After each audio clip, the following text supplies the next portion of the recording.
La humildad.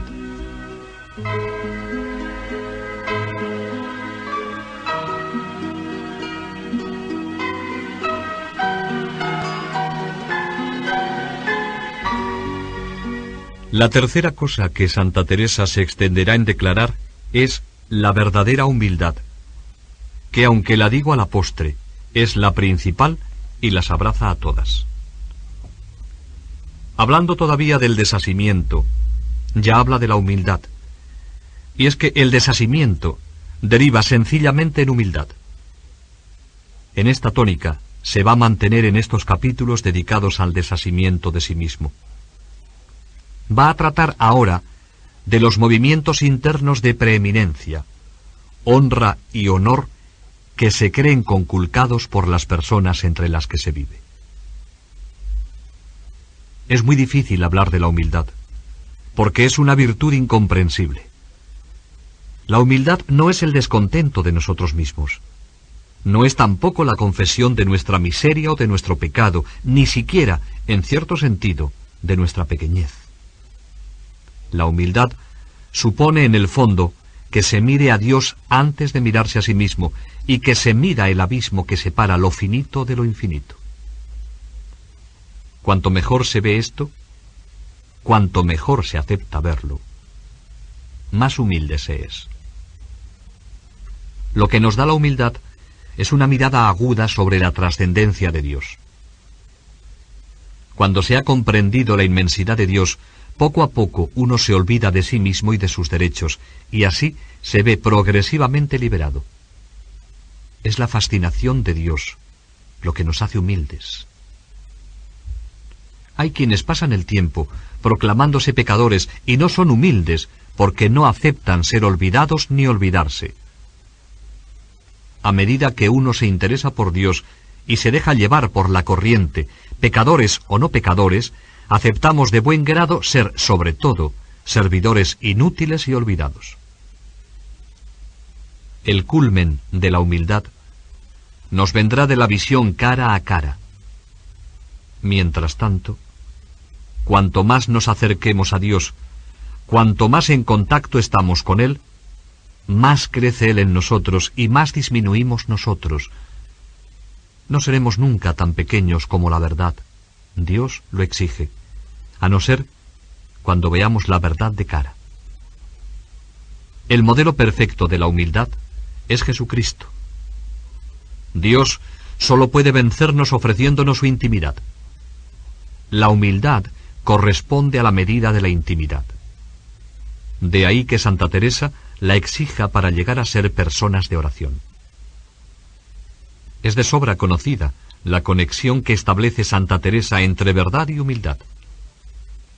Nos cuenta cómo, considerando un día por qué razón era nuestro Señor tan amigo de esta virtud de la humildad, se le ofrece de presto la solución, que es porque Dios es suma verdad, y la humildad es andar en verdad.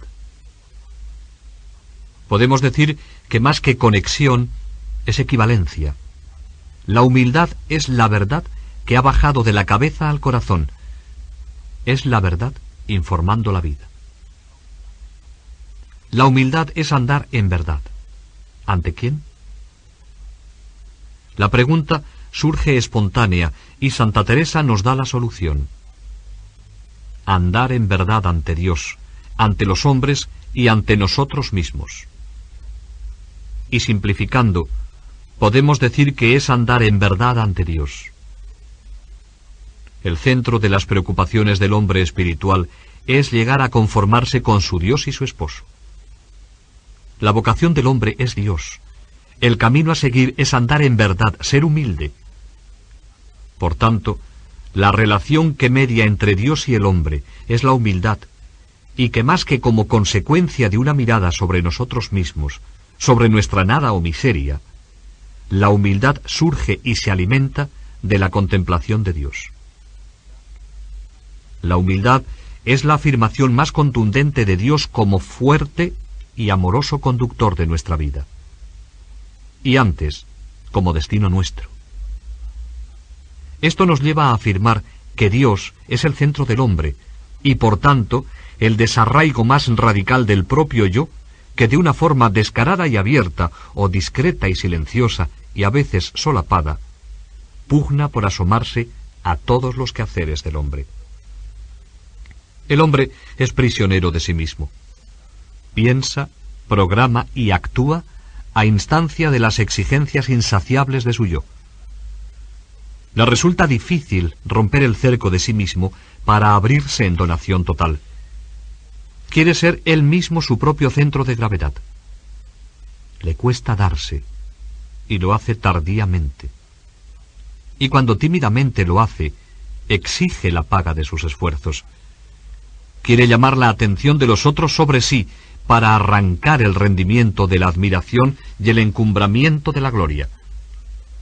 Para ello, tiene que hacer el juego de las apariencias, ocultarse a sí mismo y a los demás, atrincherándose tras ciertos valores que se apropia y que no le pertenecen sino en depósito. El amor propio, sutil y delgado, pero de una potencia extraordinariamente grande, se filtra amenazador y dominante por todos los poros del ser humano. Si Dios y su presencia es lo que importa, también en la oración se ha de manifestar la humildad. Santa Teresa dice que quien hace caso de la sequedad en la oración está dando pruebas de que no era a Dios a quien buscaba, sino que iba tras de satisfacer apetencias de su propio yo. Nos dice la santa: «Oh humildad, humildad.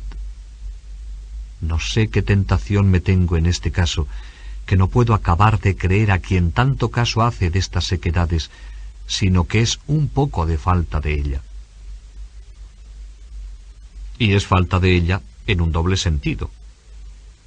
O porque creemos que merecemos los gustos y consuelos espirituales que Dios concede a algunas almas, o porque servimos a Dios solo por gustos. En un caso y en otro, Dios no pasa de ser una baza que se juega por interés y en beneficio propio. Y la oración, la amistad, el encuentro con Dios, solo es posible cuando se reconoce su presencia y se supedita a Él todo interés propio y todo contento personal. Estas palabras pueden servirnos para definir la actitud con que el hombre debe entrar en el mundo de la oración y perseverar en las largas jornadas de sequedad. Sabe que le contenta en aquello, y su intento no ha de ser contentarse a sí, sino a Él. A quien así empiece el camino de la oración, Santa Teresa le asegura un futuro feliz. No se puede tener más paga que servir sin interés y de balde por solo contentarle. Es amor. Si el hombre busca contentarse a sí mismo, no dará con Dios. A quien se acerca a la oración, Santa Teresa no se cansará de decirle que la humildad es el cimiento. Todo el bien de la oración fundada sobre la humildad. Este edificio, todo va fundado en humildad. La oración pide una pedagogía clara y atenta sobre la humildad. ¿Qué quiere decir que la humildad es cimiento del edificio de la amistad entre Dios y el hombre? Santa Teresa dice que un día oye de Dios esta definición de la humildad. La verdadera humildad es conocer lo que puede el hombre y lo que yo puedo. El hombre debe conocer que no puede nada y que Dios es fiel. Este doble conocimiento se unifica en el conocimiento de Dios. La humildad es cauce de la reforma y cimiento del hombre nuevo. El contenido de la humildad, tal como lo ve Teresa, es Dios. La humildad es vibrante confesión